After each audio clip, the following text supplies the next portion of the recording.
வணக்கம் நண்பா. Justice எல்லாரும் for எப்படி Dr. இருக்கீங்க? நல்லா Mumita. இருக்கீங்கன்னு நினைக்கிறேன். இன்றைக்கு நான் இது டாக்டர் மோமிதா. இந்தியாவில் இப்போ கற்பழிப்பு செய்யப்பட்டு கொடூரமாக கொலை செய்யப்பட்டிருக்கிற ஒரு பெண் மருத்துவர்.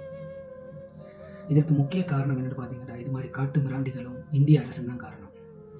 முழுக்க முழுக்க நான் இந்திய அரசு தான் காரணம்னு சொல்லுவேன். ஏனென்றா அவை கொடுத்த தண்டனைகள் அப்படி இருக்குது.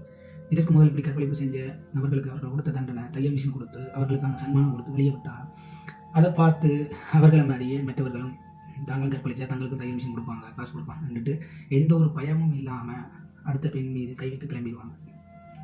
நான் அந்த தண்டனை கொடுத்த அந்த நீதிபதிகளை பார்த்து கேட்குறேன், உங்களோட வீட்டு பிள்ளைகளுக்கு இதே மாதிரி நிலைமை நடந்திருந்தால் நீங்கள் அவர்களுக்கு இப்படி சன்மானம் கொடுத்து என்ன இப்படி செய்யுங்கன்னு ஊக்குவிப்பீங்களா? தண்டனைகள் கடுமையானால் மட்டும்தான் குற்றங்கள் குறையும். இவர்களுக்கெல்லாம் ஈழத்தில் கொடுக்கப்பட்ட தண்டனைகள் மாதிரி இவர்களுக்கு கொடுக்கக்கூடிய தண்டனை மரண தண்டனையாக தான் இருக்கணும். இவர்களை சார்ந்து வர்றவர்களுக்கும் அதே தண்டனையை கொடுக்கணும். ஏனென்றால் இவர்களுக்கு வக்காலத்து வாங்கிட்டு வர்றது ஒரு கூட்டம் இருக்குது. அந்த மிருகங்களுக்கு வக்காலத்து வாங்கிட்டு வர்ற கூட்டங்களையும் பிடிச்சி இதே மாதிரி அடித்து ஓட விடணும்.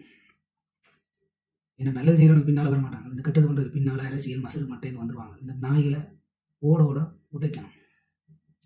மற்ற பார்த்தீங்கன்னா அந்த டாக்டர் மரணத்தை வார்த்தைகளால் படிக்க முடியல. காரணம் அவன் உடம்புல இருந்து 1/4 கிலோ சதைக்கு மேலே கடித்தோ வாய்கள் பிக்கப்பட்டோ அந்த மாதிரி குதிரப்பட்டிருக்கு. மற்றது இவர்கள் ஒரு கால குற்றம் சொல்லி கொண்டிருக்காங்க. ஒரு கால் இல்லை, இது ஒரு கும்பல் தான் நடந்திருக்கு. காரணம் என்றால் அவன் உடம்புல இருந்து 150 மில்லிமீட்டர் அந்த விந்தனோ கண்டுபிடிச்சிருக்கிறாங்க. இது ஒரு கும்பலாக சேர்ந்து செஞ்சுருக்கிறாங்க. இதில் அரசியல் தலையீடு இருக்குது. இந்த கேஸையும் காசு கொடுத்தோ இதை செஞ்சு இல்லாமலாக போகிறாங்கன்றது தெரிஞ்சது. இப்போ இவனுக்கும் ஒரு காலகட்டத்தில் தையல் மிஷின் கொடுத்து வெளியே விடத்தான் போகிறாங்க. அப்படித்தான் இருக்குது. கண்டிப்பாக நீங்கள் தையல் மிஷின் கொடுத்து இவங்களை இப்படி விடுங்க. நாளைக்கு அந்த தீர்ப்பு கொடுக்குற நீதிபதி உங்களோட பிள்ளைகளுக்கும் இதே மாதிரி எவனாச்சும் ஒருத்தன் செய்யும்போது தான் உங்களுக்கு வலிக்கும்.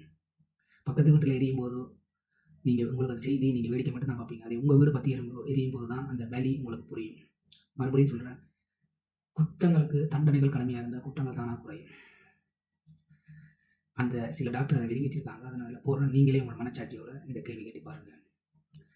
we need justice for Moumita, doctor மோமிதா.